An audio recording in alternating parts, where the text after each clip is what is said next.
Good afternoon, everyone. Today, our next topic in computer organization and architecture is character representation. तो हमने पिछली video में हमने सीखा कि डेटा रिप्रेजेंटेशन कैसे करते हैं कंप्यूटर आर्किटेक्चर में, और डेटा को रिप्रेजेंट करने के हमारे पास दो तरीके हैं. And first one is fix point representation and second one was floating point representation. In our last videos we have covered the fixed point representation and we have considered one example to explain that, and after that we have done floating point representation, and again we have taken a suitable binary example to explain how floating point representation work. तो आज की video में जो हम करने जा रहे हैं कि करेक्टर को कैसे रिप्रेजेंट करते हैं. तो हमारे जो कंटेंट रहेंगे आज की वीडियो में, that will be what actually character representation is and what are the various standards available. We have 3 basic standard to represent the characters. First one is ASCII code, second one is ASCII code, and third one is Unicode. So we are going to cover all these standards one by one. Now आज हमने करना क्या है कि आज जो basically जो main concept है दैट इज़ करेक्टर रिप्रेजेंटेशन. तो आज की वीडियो में हम देखेंगे कि करेक्टर को कैसे रिप्रेजेंट करते हैं, इसको रिप्रेजेंट करने के लिए हमारे पास क्या क्या तरीके हैं, कौन कौन से स्टैंडर्ड हैं जिसकी वजह से हम करेक्टर को रिप्रेजेंट कर सकते हैं, और कैसे ये इंट्रोड्यूस हुआ कंप्यूटर सिस्टम में. सो बेसिकली करेक्टर रिप्रेजेंटेशन जो हमारा जो कंप्यूटर है, और as we all know that जो कंप्यूटर है वो हर एक तरह के डेटा को हैंडल कर सकता है, whether that is a numeric data और a non numeric data. And non numeric data में you all know that we can cover letters, punctuation marks, special characters are there. अब हर एक जो हमारे पास डेटा है कंप्यूटर में जो हम एंटर करते हैं with the help of keyboard, वो उसी फॉर्मेट में एक्सेप्ट नहीं होता. हर एक character, weather that is a numeric और नॉन न्यूमेरिक करेक्टर, उस हर एक करेक्टर के पीछे एक प्री डिफाइंड कोड होता है. वो प्री डिफाइंड कोड ही कंप्यूटर समझता है, ना कि जो हम करेक्टर एंटर करते हैं. तो वो जो प्री डिफाइंड कोड है वो किस बेसिस पे हमने जनरेट करे हैं. फॉर एग्जांपल जैसे हम ए प्रेस करते हैं तो हमारे कंप्यूटर को ए नहीं मिलता as it is, there is a code behind that. वो कोड पहले कंप्यूटर के पास आता है, देन जो प्रोसेसर है उसको मैनिपुलेट करता है, then that able to understand कि एक्चुअली यूज़र ने एंटर कौन सा करेक्टर किया था. तो for that we have various standards. First one जो है दैट इज़ ASCII स्टैंडर्ड.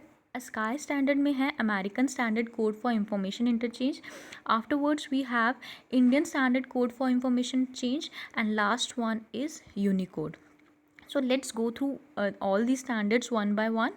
तो फर्स्ट वन जो है करते हैं ASCII कोड्स.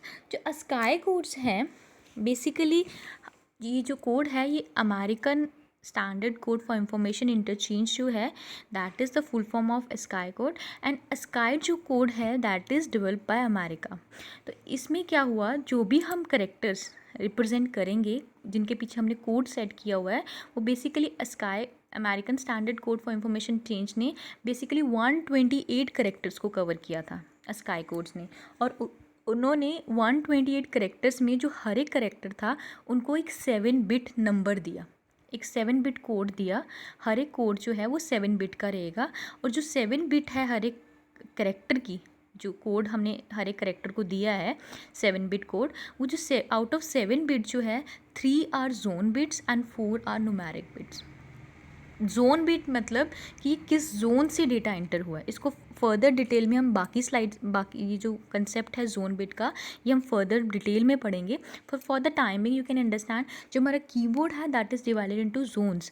तो 7 बिट्स में से जो 3 बिट्स है वो हमारे जोन बिट डिसाइड करता है, और 4 जो है that will decide the numeric bit, जो एक्चुअल में नंबर रहेगा उस करेक्टर का.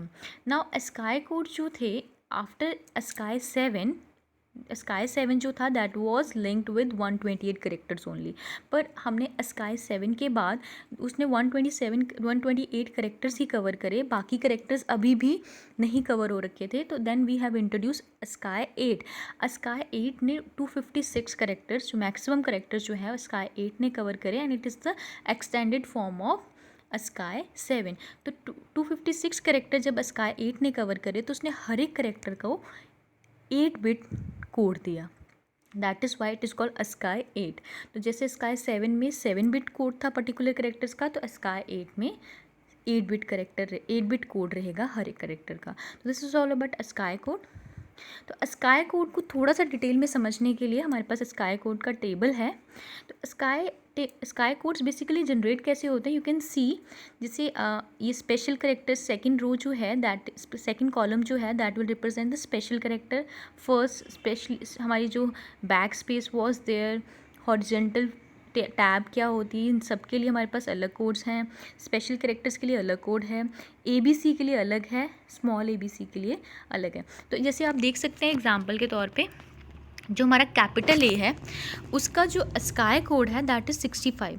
फॉर एग्जांपल जैसे आप A एंटर करते हैं तो जो कंप्यूटर है उसको 65 मिलता है रेदर देन A। जैसे ही कंप्यूटर को 65 मिलेगा तो उसको प्रोसेस करेगा, चेक करेगा कि ये नंबर जो था किसका था, A का। तो जो ये जो टेबल है that is consist of decimal as well as hexadecimal. तो जो हेक्साडेसिमल है वो डेसिमल से ही बना हुआ है। तो बेसिकली जो हम डील करते हैं स्काई कोड में that is decimal number system. तो डेसिमल के लिए हमारे पास हर एक का अलग अलग कोड अवेलेबल है। You can see A to Z का अलग है, बैकस्लैश का अलग अवेलेबल है, स्मॉल A का, कैपिटल A का 65 है और स्मॉल A का 97 है। हर एक को इंडिविजुअली अलग अलग कोड दिया होगा यूनिकली, सो दैट कि जो कंप्यूटर है जैसे ही हम कोड एंटर करते हैं, जो भी न्यूमेरिक या नॉन न्यूमेरिक करेक्टर एंटर करते हैं, तो कंप्यूटर जो है वो डिस्टिंग्विश कर लेता है कि किसका करेक्टर आया। पर ये जो कोड था that is all for basically English languages को ही एक्सेप्ट करता था। पर फॉर जैसे हमारी हर एक कंप्यूटर जो है वो समटाइम्स हमें लोकल लैंग्वेजेस की भी ज़रूरत पड़ती है, जैसे हमारी इंडियन लैंग्वेजेस है उनको सपोर्ट करने के लिए हमारे पास कोई स्टैंडर्ड अवेलेबल नहीं था। For that we have introduce ISCII। ISCII जो था ये बेसिकली स्टैंडर्ड जो था वो इंडियन लैंग्वेजेस को सपोर्ट करने के लिए बना। ये जो कोड था बेसिकली काफ़ी एफर्ट्स के बाद ये एक्सेप्ट हुआ, बिकॉज इसको इम्प्लीमेंट करने के लिए कंप्यूटर्स में काफ़ी ज़्यादा हमें एफर्ट मारने पड़े। काफ़ी एफर्ट्स के बाद जब ये इंडियन लैंग्वेज स्टैंडर्ड जो कंप्यूटर में इम्प्लीमेंट होना शुरू हुआ, देन 1991 में जो Indian standard bureau of Indian standard है उसने इसको अडॉप्ट किया। काफ़ी मैनिपुलेशन के बाद इसकी अडॉप्शन हुई एंड इसमें हमने जैसे 8 बिट कोड था इंग्लिश लैंग्वेज के लिए, तो वैसे ही हमने अपनी इंडियन लैंग्वेज के लिए भी 8 बिट कोड ही बनाया हर एक करेक्टर का, जो बेसिकली साइमल्टेनियसली यूज़ होगा जैसे आप इंग्लिश लैंग्वेजेस को यूज़ करते थे। ये जो 8 बिट कोड था बेसिकली आप जैसे देख सकते हैं कि आजकल के कंप्यूटर में हिंदी भी एक्सेप्ट हो रही है। जैसे गूगल ट्रांसलेटर पे you can see that you can type Hindi also, Punjabi also, even local languages also.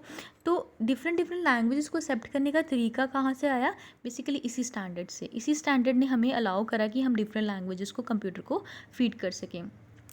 जो बेसिकली करेक्टर्स कोड रहेंगे स्काई कोड में, हमारे पास American standard Code of Information Interchange में 7 बिट कोड भी था और 8 बिट कोड भी था।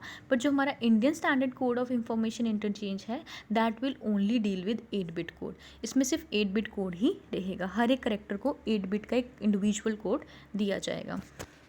नेक्स्ट है यूनिकोड।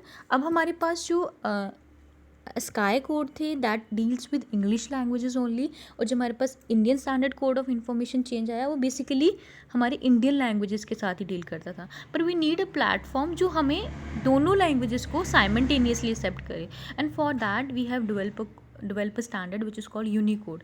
यूनिकोड एक यूनिवर्सल कोड स्टैंडर्ड था जो सभी प्लेटफॉर्म पे अडॉप्टेड था। अब जिस मर्जी प्लेटफॉर्म पे चले जाइए वो हर एक प्लेटफॉर्म जो है यूनिकोड को एक्सेप्ट करेगा। तो यूनिकोड जो है that is promoted by Unicode consortium. Unicode consortium एक ऑर्गेनाइजेशन है जो नॉन प्रॉफिट ऑर्गेनाइजेशन है, एंड आज के टाइम पे ये सबसे फेमस ऑर्गेनाइजेशन है, एंड मैक्सिमम जो हमारे कंप्यूटर्स है that deals with Unicode consortium. तो बेसिकली यूनिकोड कंसोर्टियम ने एक बैरियर ख़त्म कर दिया कि हमें ज़रूरी नहीं है कि American standard Code of Information interchange use करना है या फिर Indian standard Code of Information change करना है। और this is the latest one. ये सबसे लेटेस्ट है जो स्टैंडर्ड जो है हम आज के टाइम पे यूज़ करें। एक यूनिक प्लेटफॉर्म प्रोवाइड करा इसने हर एक करेक्टर के लिए, इर्रिस्पेक्टिव ऑफ द प्लेटफॉर्म। आप जिस मर्जी पे काम करें पर आपको करेक्टर के कोड को हर एक करेक्टर को एक फिक्स्ड बिट कोड असाइन कर दिया यूनिकोड ने। बेसिकली यूनिकोड जो है किसी भी लैंग्वेज, किसी भी प्लेटफॉर्म, के लिए डिपेंडेंट नहीं है, ये एक इंडिविजुअल कोड अपने हिसाब से डेवलप करता है and that code can be run on any platform. So this is all about this is all about character representation in computer organization and architecture. I hope you understand the basic three standard which deals with character representation. Thank you so much for watching. If in case you have any problem, you can contact me, message me. Thank you once again.